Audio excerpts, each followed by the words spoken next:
Hello friends, welcome to Rudra classes. आज से हम एक स्पेशल सीरीज शुरू कर रहे हैं, लिटरेरी मोक्ष सीरीज, जिसमें हम 200 प्लस ऐसे लिटरेरी टर्म्स सीखेंगे जो ज़्यादातर एग्जाम्स में रिपीट होते हैं।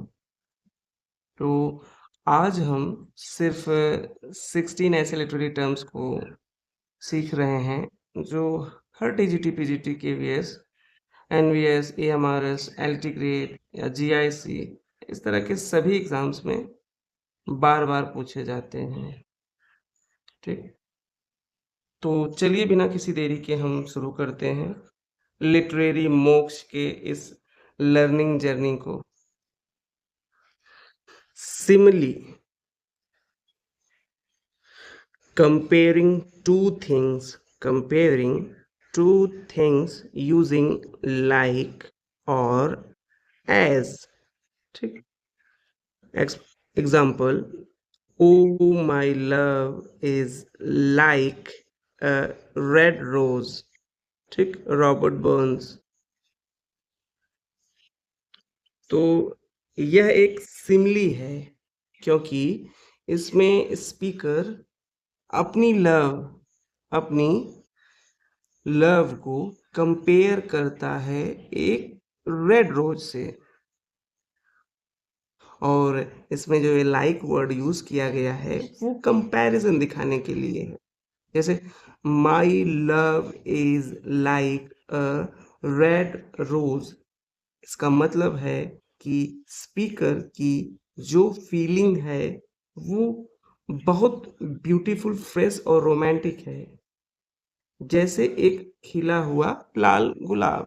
ठीक है, like a red red rose. Next, metaphor,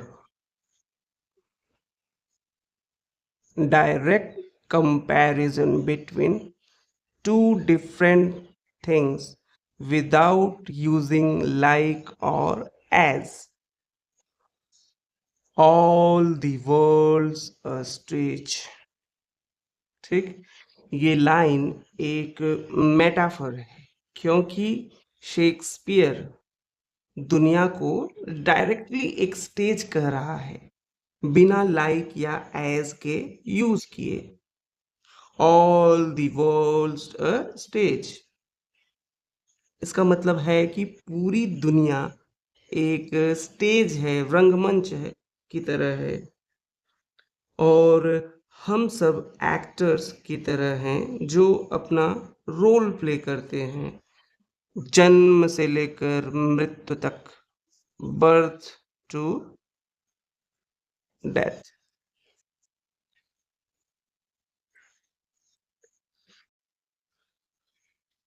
personification, personification कब होता है? जब किसी नॉन लिविंग चीज को, जैसे विंड हो गई, सन हो गया, मून हो गया, को ह्यूमन बिहेवियर दिया जाए, जैसे बोलना, मुस्कुराना, चलना, तो पर्सनिफिकेशन होता है। जैसे एग्जांपल में यहाँ देखेंगे, the wind whispered through the trees.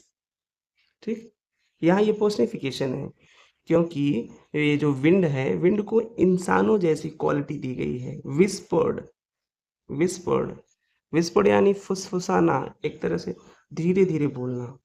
तो विंड नॉर्मली बोल नहीं सकती, लेकिन यहाँ उसे ऐसा दिखाया गया है जैसे वो ट्रीज के बीच से गुजरते हुए धीरे से बात कर रही है।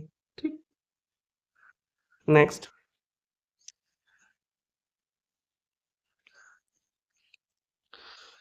Repetition, alliteration, repetition of initial consonant sounds in a nearby words। ठीक, एक ही कॉन्सोनेंट साउंड से कई वर्ड्स की शुरुआत करना, जैसे fair is foul and foul is fair. ठीक, यहाँ ये लाइन जो है वो एलिट्रेशन का एग्जाम्पल है क्योंकि इसमें एक ही कॉन्सोनेंट साउंड एफ एफ जो साउंड है वो बार बार रिपीट हो रहा है। फेयर फाउल फाउल फेयर, ठीक, फेयर फाउल फाउल फेयर, इसीलिए ये एलिट्रेशन है।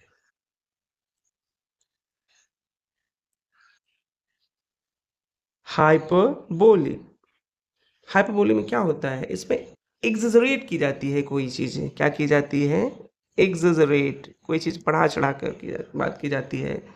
Exaggerate statements not meant to be taken literally, बहुत बढ़ा चढ़ा कर बात करना, ठीक। I love you till the seas go dry, ठीक, I love you till the seas go dry. यहाँ till the seas go dry का मतलब जो है, जब समुद्र सूख जाएगा, जो कि असंभव है।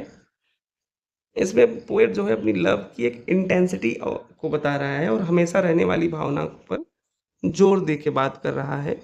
तो एग्जैजरेट कर रहा है कि जब समुद्र सूख जाएगा तब तक मैं लव करता रहूंगा। Next.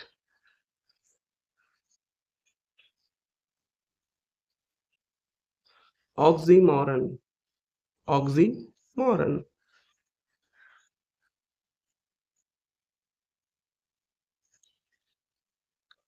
a phrase, a phrase that combines two opposite ideas, दो उल्टी बातों को एक साथ कहना, ठीक।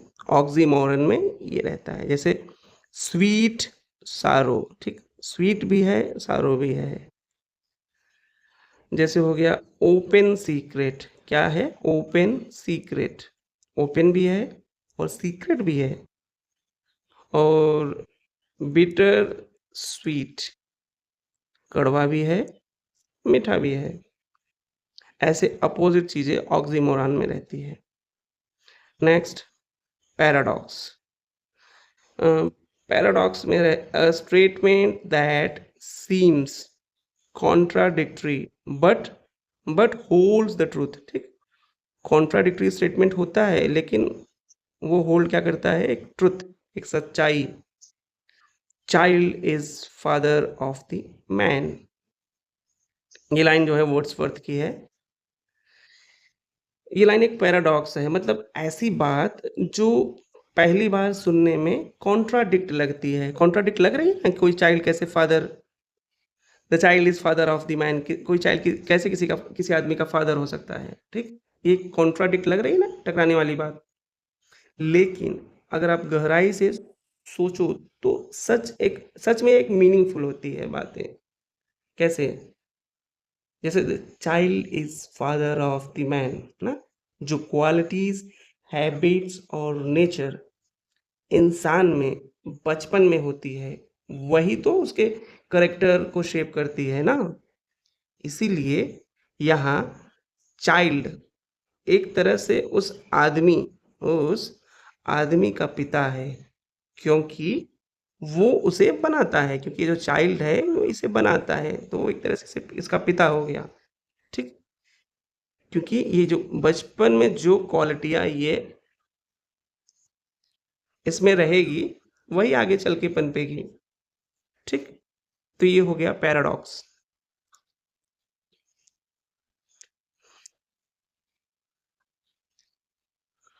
ऑनोमैटोपोइया, ठीक, ऑनोमैटोपोइया, a word that imitates a sound, ठीक, जैसे the buzz of the bees।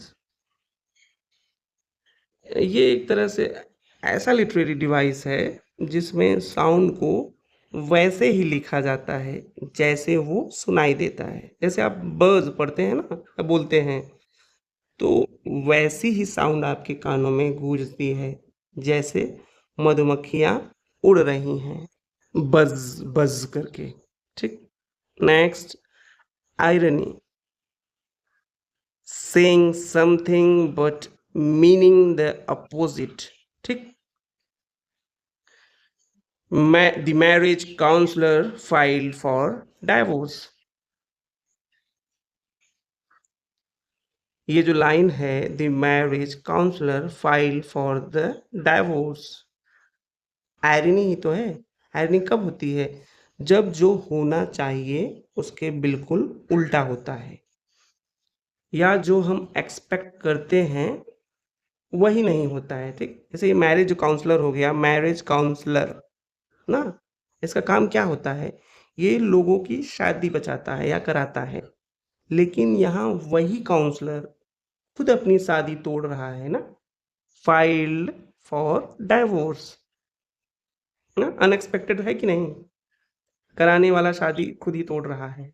थोड़ा फनी लगता है, लेकिन इसे ही आयरनी कहते हैं। नेक्स्ट, अब हम सिंबोलिज्म पे आते हैं। सिंबोलिज्म, सिंबोलिज्म क्या होता है? Using a symbol to represent a deeper meaning. हाँ, the dove is a symbol of peace. ठीक, सिंबोलिज्म क्या होता है? ये ऐसी लिटरेरी डिवाइस है जिसमें कोई ऑब्जेक्ट, एनिमल, कलर या एक्शन किसी डीपर मीनिंग को रिप्रेजेंट करता है। ठीक, किसी डीपर मीनिंग को रिप्रेजेंट करता है ना। यहाँ ये जो डव है, ये सिर्फ एक पक्षी नहीं है, बल्कि ये पीस का एक सिंबल है। ठीक, शांति का एक प्रतीक है। Allegory, a story in which characters, events or settings represent abstract ideas. ठीक, a story in which character, events or settings represent एक abstract ideas। ठीक, जॉर्ज ऑरवेल्स की Animal Farm as a political allegory. ठीक, ये एक कहानी होती है जिसमें करेक्टर, इवेंट्स या प्लेसेस का मतलब सिर्फ वही नहीं होता है जो दिखाता है, बल्कि इसके पीछे कोई बड़ा छुपा हुआ एक मैसेज होता है। जैसे जॉर्ज ऑरवेल की एनिमल फॉर्म भी एक पॉलिटिकल एलेगरी है। यह कहानी दिखाती है कि कैसे कुछ जानवर मिलकर अपनी फॉर्म पर, अपनी फार्म पर सरकार बनाते हैं, लेकिन असल में ये कहानी जो थी वो रूस की कम्युनिस्ट पार्टी की क्रांति और वहाँ के राजनैतिक बदलाव की क्रिटिसिज्म करती है। ठीक, तो इसी को एलेगरी कहते हैं।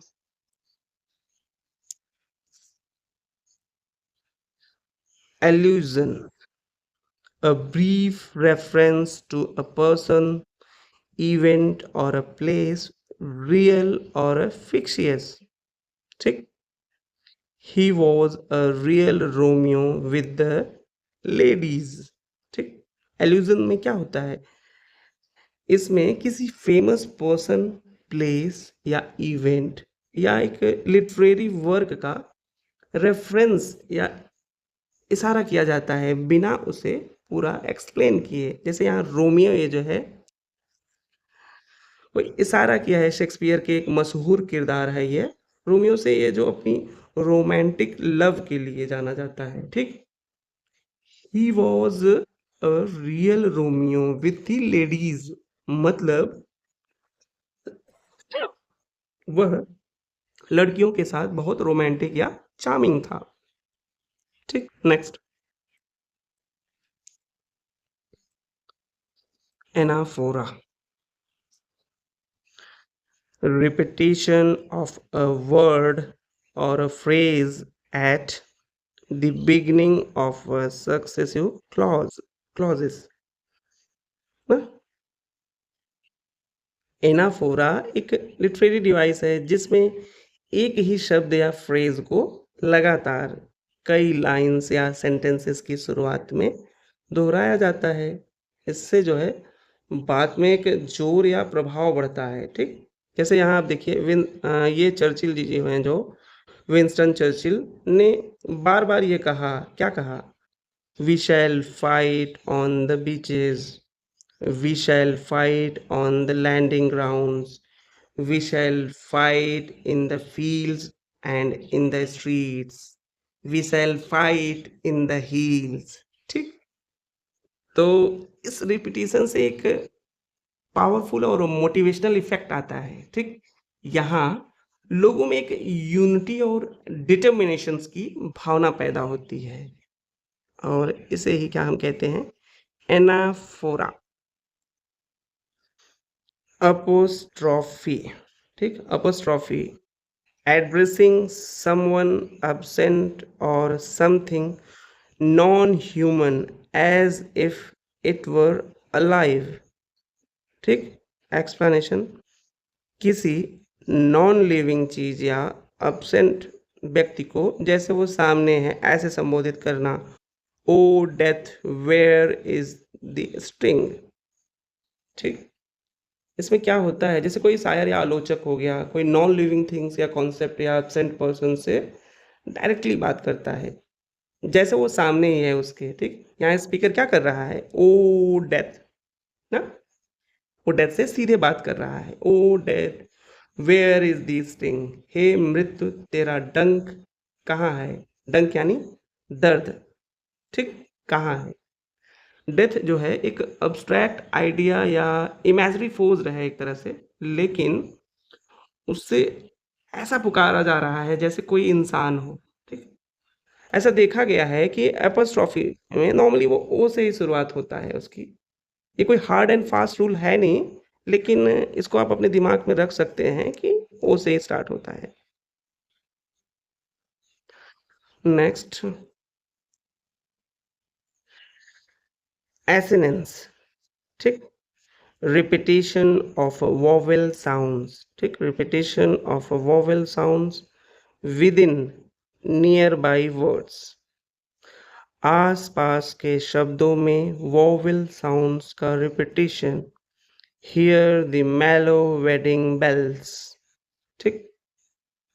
एसोनेंस क्या है, आपको पता ही है कि यह एक लिटरेरी डिवाइस है जिसमें वोवेल साउंड्स रिपीट होती है, खासकर नियर बाई वर्ड्स में, जिसमें एक म्यूजिकल या पोएटिक इफेक्ट बनता है। जैसे इस लाइन में देखिए, हियर द मेलो वेडिंग बेल्स, यहाँ ये जो ई साउंड है ना, ई है ना, तो कई बार रिपीट हो रही है और ये जो वोवेल साउंड का रिपीटिशन है इसे ही हम एसोनेंस कहते हैं। इस लाइन में पढ़ने में एक रिदमिक और मेलोडी आती है, ऐसा लोग कहते हैं, मुझे तो नहीं लग रहा, जस्ट फॉर फन, हाँ। Ballad, a narrative poem with a simple language, usually about love or adventure, ठीक? Coleridge, the rhyme of the ancient mariner, ठीक? यह एक ऐसी पोयम होती है, बैलेड, बैलेड जो है एक ऐसी पोयम होती है जो हमें स्टोरी बताती है, अक्सर एडवेंचरस ट्रेजेडी या सुपरनैचुरल घटनाओं पर बेस्ड होती है। इसमें रिदम और रिपीटिशन होता है, इसे ट्रेडिशनली गाया भी जाता है, जैसे कॉलरिज की ये जो the rhyme of the ancient mariner है, ये एक परफेक्ट एग्जांपल है बैलेड के लिए। इसमें एक जो नाविक होता है, एक पुराना नाविक, वो अपनी समुद्र की जो डरावनी और रहस्यमयी यात्रा की कहानी सुनाता है। इसमें एक स्टोरी है, ठीक? इसमें एक स्टोरी है, एक इमोशन है और इसके साथ मोरल यानी शिक्षा भी है। The rhyme of the ancient mariner, ये 4 लाइन वाली पोएम स्टैंजा थी, क्वार्टेंस में लिखी गई थी और इसमें रिदमिक पैटर्न भी था। तो ठीक है फ्रेंड्स, अगर आपको ये वीडियो हेल्पफुल लगा हो तो लाइक ज़रूर कीजिए और अपने दोस्तों के साथ शेयर कीजिए। चैनल को सब्सक्राइब करिए, इसको बिल्कुल ना भूलिएगा चैनल को सब्सक्राइब करना। और इस सीरीज़ की अगली वीडियोज़ में हम और भी इम्पोर्टेंट लिटरेरी टर्म्स को लेकर आएंगे। ठीक है फ्रेंड्स, थैंक यू।